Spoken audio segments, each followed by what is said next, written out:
আসসালামু আলাইকুম। সবাই কেমন আছেন? আশা করি সবাই ভালো আছেন। আপনাদের মাঝে সুন্দর একটা ভর্তার রেসিপি নিয়ে চলে আসলাম।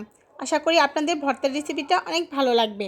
যদি ভালো লাগে তাহলে অবশ্যই কিন্তু শেয়ার করে দিবেন। শেয়ার করতে কিন্তু ভুলবেন না। অনেক আপুরাই কিন্তু একেকজনে একেক রকমভাবে ভর্তাটা তৈরি করে। আমি যে প্রসেসিং করে ভর্তাটা তৈরি করতেছি, আপনারা যদি অনেক আপু ভাইয়েরা এভাবে করতে পারবেন। আর আশা করি এভাবে করলে ভর্তাটা কিন্তু অনেক মজা হবে। আমি এভাবে প্রসেসিং করে এই ভর্তাটা বানাচ্ছি। আপনারা চাইলে কিন্তু এভাবে বানাতে পারেন। আমরা তো সবসময় তরকারি খাই, তরকারির মাঝে মাঝে কিন্তু মনে হয় যে না আমাদের একটু ভর্তা খেতে ইচ্ছা করে, তাই কিন্তু সবাই কিন্তু ভর্তা খেতে পছন্দ করি। ভর্তাটা কিন্তু সচরাচর খুবই কম করা হয়। কেন?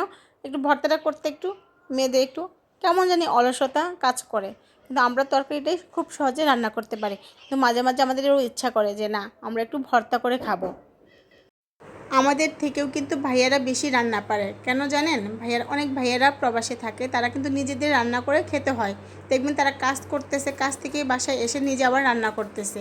তাই আমরা যারা রেসিপিগুলো শেয়ার করি অবশ্যই একটু ভালোভাবে শেয়ার করার চেষ্টা করবো, যেন আমাদের রেসিপিটা দেখে অনেকেই শিখতে পারে, নিজেরা রান্না করে খেতে পারে। আর পাটায় বেটে এভাবে যদি ভর্তা বানায় তাহলে তো আরও বেশি মজা হয় ভর্তাটা। আর ভর্তার রেসিপিটা কেমন হয়েছে অবশ্যই কিন্তু কমেন্ট করে